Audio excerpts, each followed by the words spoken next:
நிலாவை தவிர ஐயனார் வீட்டில் யார் வந்திருந்தாலும் இந்த வீட்டை இப்படி சூப்பராக மாற்ற முடியாதுன்னு நினைக்கிறவங்க நம்ம சேனலை லைக் பண்ணிக்கோங்க. பல்லவன் எல்லார்த்திட்டையுமே பேசி பார்க்குறப்போ நம்ம பாண்டி மட்டும் நிலாவோட பேச்சை கேட்டு பல்லவன் கிட்ட பேசுகிறாரு. மற்ற சோழன் சேரன்லாம் இன்னுமே அவர்கிட்ட பேசாம தான் தவிர்த்துட்ருக்குறாங்க.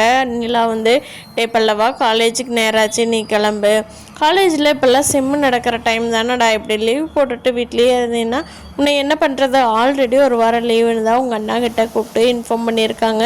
நீ பின்னையும் திருப்பி லீவ் போட்டுட்டு இருந்தீங்கன்னா நல்லா இருக்காது இல்லடா. அன்னைக்கு ஏதோ தப்பு நடந்துருச்சு, அதை விட்டுட்டு நீ போய் காலேஜுக்கு போய் படிக்கிற வழியை பாரு. நீ படிச்சின்னா மட்டும்தான்டா எதுவாக இருந்தாலும் பண்ண முடியும் அப்படின்னு சொல்லி நல்லா சொல்கிறாங்க.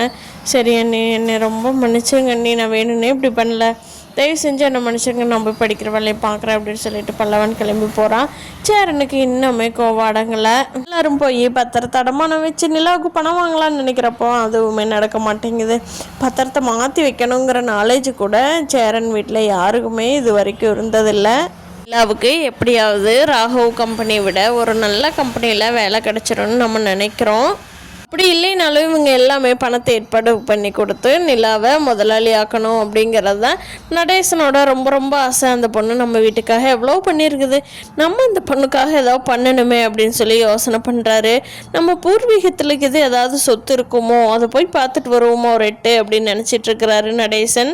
பார்க்கலாம் ஃப்ரெண்ட்ஸ், அப்படியாவது பூர்வீகத்துக்கு போனால் அவங்களுக்கு இருக்கிற சொத்தை பற்றிலாம் அவருக்கு தெரிய வருமா அப்படிங்கிறத வரப்போகிற நாட்களில் பார்க்கலாம்.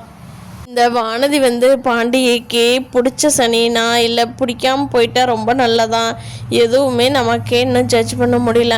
பாண்டி போட்டு ரொம்ப தொந்தரவு பண்ணுறாங்க. வானதி லவ் பண்ணுறேங்கிற பேரில் பாண்டி எப்போவுமே பொறுத்து போகிற ஆளுங்கிறதுனால வானதி மேலேயும் ரொம்ப பாசம் வச்சுட்டு வானதி விட்டு விலக முடியாமல் தவிக்க. இல்லை இன்றைக்கி ஒரு இன்டர்வியூ இருக்குதுன்னு சொல்லி ஆஃபீஸ் கிளம்புறாங்க. அப்போ பல்லவனை என்னோட இன்னும் கிளம்பாமல் இருக்கிறான் நீ, எனக்கு மனசு கஷ்டமாக இருக்குங்க, நீ காலேஜ் போகலை அப்படிங்கிறாங்க. இப்படவா பிச்சு போடுவேன், உன் மேலே இருக்கிற பேரையெல்லாம் நீ இப்போ அவங்க மாற்றணும், உங்கள் அண்ணனுங்கெல்லாம் உங்களோட பேசணும்னு நினச்சின்னா ஒழுக்கமாக காலேஜுக்கு போய் பாஸ் பண்ணி நல்ல வேலைக்கு போகிற வழியை பாருடா. அது ஒன்று தான் நீ உங்கள் அண்ணனுக்கு செய்கிற கைமாறாக இருக்கும். வேறு எந்த விதமான எக்ஸ்ட்ரா வேலைக்கும் போகாத, போய் உன்னோட வேலையை மட்டும் செய்ய, அப்போ தான் உங்கள் அண்ணன் எல்லாத்துக்கும் பிடிக்குங்கிறாங்க. ஒரு அம்மா மாதிரி நிலா பல்லவனுக்கு அட்வைஸ் பண்ணுறது பல்லவனுக்கு ரொம்ப பிடிச்சிருக்கு. வெளியே உட்காந்து கேட்டுட்ருக்கிற நடேசனுக்கு ரொம்ப சந்தோஷமாக இருக்குது. இந்த பொண்ணை அவசரப்பட்டு சோளம் கட்டிக்கிட்டு வந்தாலும் நம்ம இப்படி ஒரு பொண்ணை நம்ம வீட்டுக்கு செலக்ட் பண்ணியிருக்கவே முடியாதுன்னு கண் கலங்கி உட்காந்துருக்கிறாரு நடேசன். பல்லவனும் காலேஜுக்கெல்லாம் கிளம்பிட்டு சாமி கும்பிட்டு அப்பா கிட்ட சொல்லிட்டு போகிறான். அவனோட மாற்றத்தை பார்த்த நடேசனுக்கு இந்த பையன் எப்படியும் பொழைச்சிக்குவா, இந்த பொண்ணு அவனை மாற்றி காட்டிடுவான், எனக்கு நம்பிக்கை இருக்குது.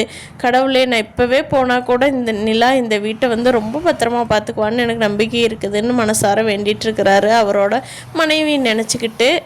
ஃப்ரெண்ட்ஸ், ஐயனார் துணையில் எந்த பிரச்சனையும் இல்லாமல் இப்படியே போகுதா? வரப்போகிற நாட்களில் என்னென்ன திருப்பங்கள் வரப்போகுதுன்னு பார்க்கலாம்.